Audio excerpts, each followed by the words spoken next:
Alors, shalom, shalom. Une série tirée des évangiles pour vous. Nous revenons à nos bonnes habitudes, sinon les meilleures. Bien-aimés, ce matin, nous voulons passer cette série avec vous. Série d'édification, d'exhortation, oui, d'encouragement, peut-être même d'interpellation. Qui suis-je? Mais je pense que c'est beaucoup plus de l'exhortation. Alors, bien-aimés, aujourd'hui, notre puissante parole du Seigneur nous envoie dans le livre de Jean. Jean chapitre 21, à partir du verset, on pourra dire le verset 15 jusqu'à 18. Mais nous avons mis en relief une parole écrite en rouge. Comme vous le savez bien, dans certaines versions bibliques, toutes les paroles prononcées par notre Seigneur Jésus-Christ sont mentionnées en rouge. Et dans la série La puissante parole du Seigneur, nous saisissons ces passages en rouge et nous essayons de mener des petits commentaires, des réflexions, des exégèses qui, pour ma part, peuvent bénir. Alors, ce matin, nous voulons revenir sur ce que le Seigneur a fait avec son serviteur, son disciple, Pierre, l'apôtre Pierre. Voici que Jésus, étant ressuscité, apparaissait par moments à ses disciples, juste pour les fortifier, pour les encourager, pour les encadrer encore. Un service après résurrection.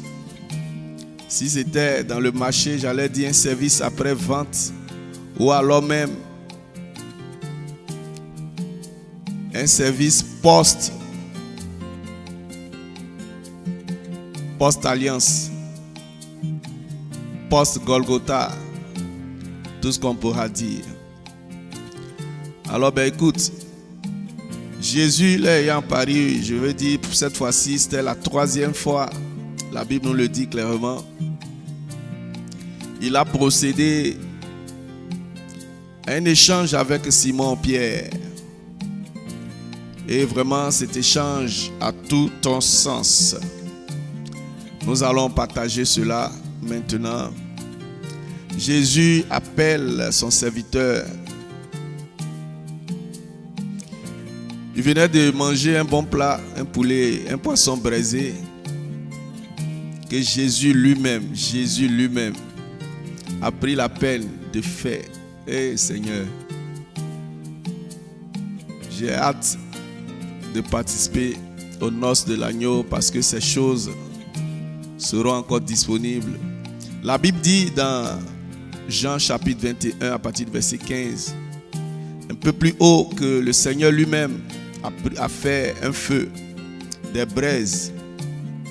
Il a braisé du poisson et ses 11 disciples sont venus. En tout cas pour ceux qui étaient là à la pêche, il a mangé du poisson braisé avec eux. Non, c'est fabuleux. Et après avoir mangé, le Seigneur maintenant va poser une série de questions à Pierre. Alors il dit à Pierre, écoute bien comment il stipule ces mots. C'est le Seigneur qui parle, c'est la parole qui parle. Et nous savons très bien que la parole ne se trompe pas, la parole est la vérité et la parole est claire. Jésus-Christ, la parole incarnée, la parole faite chair. La parole dit ceci: Simon, fils de Jonas, m'aimes-tu? Simon, fils de Jonas, m'aimes-tu? Paie mes brebis. Voici la parole en rouge. Mais quand il dit Simon, fils de Jonas, m'aimes-tu? Pierre répond, oui Seigneur, tu le sais.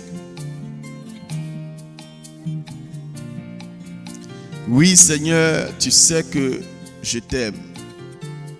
Et Jésus répondait ainsi à chaque fois. Et il a posé 3 fois cette même question pour 3 fois la même réponse. Seulement qu'à la 3e fois, Simon, fils de Jonas, pleurait parce que c'était pathétique, c'était lourd pour lui. Vous savez, même nous qui sommes les hommes ici, quand des pasteurs prêchent, qu'ils sont en train de toucher un point, ou bien ils sont en train de donner une prophétie, il y a une charge qui vient dans le cœur, qui nous met souvent en genoux, ou bien même qui nous projette à terre. Cette charge, c'est le Saint-Esprit, c'est lourd, la cabote, ça vient sur toi. Je ne sais pas si quelqu'un ici a déjà vécu des expériences pareilles, mais nous en avons eu la grâce. Dans des prières, quand des révélations viennent vers nous, frère, est-ce que voici, le Seigneur me dit, automatiquement le Saint-Esprit vient, il opère une action dans ton cœur et c'est lourd. Souvent tes mains tremblent, tes pieds tremblent, tu ne peux pas tenir, tu te mets en genoux, bien même tu te couches. Encore si on t'impose les mains, là c'est une décharge totale, une douce décharge intéressante. Je le dis pour un nouveau, ou bien quelqu'un qui m'écoute de loin, qui ne sait pas toutes ces choses. C'est pourquoi nous aimons Jésus. Viens goûter, tu verras. Bref, alors Simon a pleuré à la 3e question. La Bible dit qu'il a commencé à pleurer parce que la question le touchait. La question le touchait parce que c'est 3 fois Jésus a posé cette question également. Et il se souvient que le coq a chanté 3 fois. Ah, il a fait une parallèle là. Et il a vu que ça a quelque chose à voir. Alors que véritablement le Seigneur, je pense bien, l'ayant pardonné, n'est plus revenu sur cette question. Mais c'est parce qu'il y a 3 personnalités de Dieu qui sont toujours en action, le Père, le Fils et le Saint-Esprit, dont les 3 questions étaient pour égrener, sinon satisfaire à cette trilogie-là, à cette trinité, le Père, le Fils et le Saint-Esprit. D'ailleurs, c'est pour cela on boucle la porte 3 fois. La plupart des séries, c'est 3 tours. Quand tu veux frapper à la porte, on dit coq, coq, coq 3 fois. Et il y a plein d'autres choses. Mais là, c'est moi qui le dis. Alors, bien-aimés, pourquoi Jésus a insisté sur ce fait vis-à-vis de Paul, de l'apôtre Pierre? Regarde les mots que Jésus emploie. Il dit Simon, fils de Jonas, m'aimes-tu? Je commence par m'aimes-tu parce qu'il a dit quand je reviendrai, vais-je trouver la foi chez les hommes? Il a dit aussi, il est écrit, l'amour de plusieurs refroidira.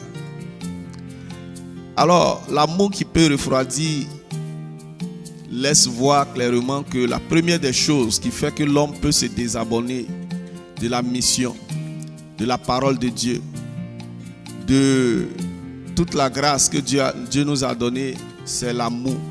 S'il n'y a pas d'amour, la Bible dit très clairement que tout ce que nous faisons, si c'est sans amour, c'est comme si c'est une formalité. Si nous prêchons et que nous prêchons sans amour, c'est 0. Ce matin, je prêche la main sur le cœur parce que je t'aime, mon frère. Je t'aime, ma soeur. Je veux que le Seigneur te sauve, qu'il parte avec toi et que tu vives le ciel et non l'enfer. C'est au nom de cet amour emprunté de Jésus que je suis en train de te prêcher. Alors, si tu pries en langue, tu fais des choses sans amour, c'est comme si c'était de l'airain qui résonnait, du bruit de cymbales qui retentit, mais inutilement.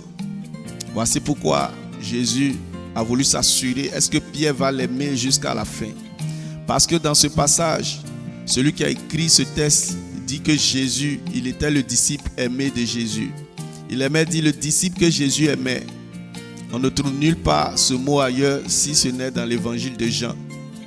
Mais si c'est lui le disciple que Jésus aimait, bien aimé, Où était-il dans le jardin d'Éden, là où Pierre encore avait sorti l'épée pour se défendre, pour défendre le Seigneur? Il veut défendre celui qu'on ne peut pas défendre, celui qui nous défend. Il défend le défenseur. Mais c'était une erreur, il n'avait encore rien compris. D'ailleurs, c'est tout cela. Son nom, Simon, on y vient tout à l'heure. Le disciple que Jésus aimait, pourtant Jésus, quand il partageait les rôles, il a donné l'argent à Judas. Il a donné le premier plan à Pierre. Mais celui que Jésus aimait, pourquoi il dit que Jésus l'aimait plus que les autres? La Bible dit Dieu ne fait acception de personne. Mais c'est la Bible qui l'a relaté. Je crois qu'il y avait peut-être une certaine particularité. Certainement, il était le plus jeune. Puisque plus loin, il a dit que est-ce que celui-là aussi va mourir? Pourquoi est-ce que c'est lui que les autres ont indexé? Réfléchissons-y. Mais revenons un peu à ce que je veux dire. Il a dit Simon. Simon veut dire roseau. Et roseau, c'est une plante très instable. Ça se met dans le sens du vent. Si le vent souffle de l'est vers l'ouest, tu vas voir que le roseau, cette plante-là, étant très faible, va se positionner dans ce sens. Si c'est du sud vers le nord, ça se positionne. C'est une plante instable. Contrairement aux autres plantes rigides, un peu solides, qui après le vent peuvent se ressaisir. Mais un roseau est toujours influencé par le vent. Alors, Simon voudrait dire roseau, qui veut dire aussi qu'il est instable. Et nous avons vu tout son comportement sur toute la ligne. C'est lui, tantôt il refuse qu'on lui lave les pieds. Mais après 2-3 paroles, en même temps il change. Il dit bon ok, lave mon pied, lave mon corps, lave mon cou, lave ma tête. Plonge-moi tout entier dans l'eau. Il veut marcher sur l'eau, il commence à marcher. Il hésite, il replonge. Quoi encore? C'est lui qui faisait plusieurs questions au Seigneur. C'est lui-même qui a dit tout à l'heure, Seigneur, tu es le Fils du Dieu très haut. Et quelques secondes après, il dit non, tu n'iras pas à la croix pour nous sauver. Reste ici, tu vas multiplier le pain, on va manger. Matthieu chapitre 16 ou 17. Alors, Simon, m'aimes-tu? Ce n'est pas suffisant. Jésus sait comment il parle. Et il a dit encore Simon. Et il dit fils de Jonas. Effectivement, le père de Simon s'appelle Jonas. Mais ce nom nous rappelle encore une autre histoire dans l'Ancien Testament.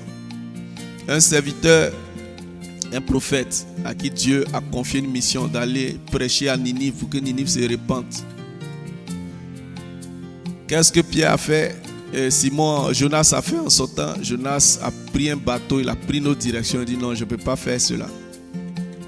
Alors disant Simon est fils de Jonas, il faisait allusion à ce prophète à qui on a confié une mission noble, une mission importante de Dieu et qui peut fuir, qui peut refuser d'aller accomplir cette mission. Alors bien-aimés, parlant ainsi à Pierre, Dieu nous appelle à la fidélité, à la résilience, à la ténacité dans notre mission qu'il nous confie, de faire de sa part. Quel est ton appel? Si tu connais ton appel, sois résilient, sois engagé, sois encouragé, sois fortifié, surtout sois motivé. Ici, il a dit à Pierre, paie mes brebis, c'est-à-dire donne à manger à mes brebis, soigne-les, surveille-les, encadre-les. Jésus n'avait pas un troupeau de bœufs ou bien alors de moutons. Il s'agit bien de nous, ses disciples, nous qui allons le choisir comme notre Seigneur et Sauveur. Donc, il nous recommandait à Pierre, souvenez-vous, quand Pierre a reconnu que c'était lui,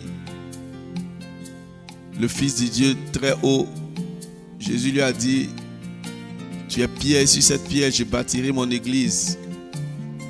Et la clé du séjour des morts ne prévaudra point sur vous. Sinon, il lui a remis les clés, pour paraphraser, de l'église. Et nous avons vu la première sortie de Pierre en évangélisation, 3000 convertis, et ainsi de suite, jusqu'à ce que son nombre même guérissait les malades. Alors, bien-aimés, je veux par ce petit tableau de cette conversation entre Jésus et Pierre, Simon, Pierre, Simon, fils de Jonas, m'aimes-tu? Père mes brebis, t'exhorter à l'engagement. C'est vrai, j'ai décortiqué quelques 2-3 tableaux pour agrémenter la chose, les petites révélations qui viennent quand on médite. Mais derrière, saisis cette opportunité pour revoir ta posture, ta position. Les convocations à la prière, qu'est-ce que tu en fais? Les rendez-vous d'échange, d'études bibliques, qu'est-ce que tu en fais?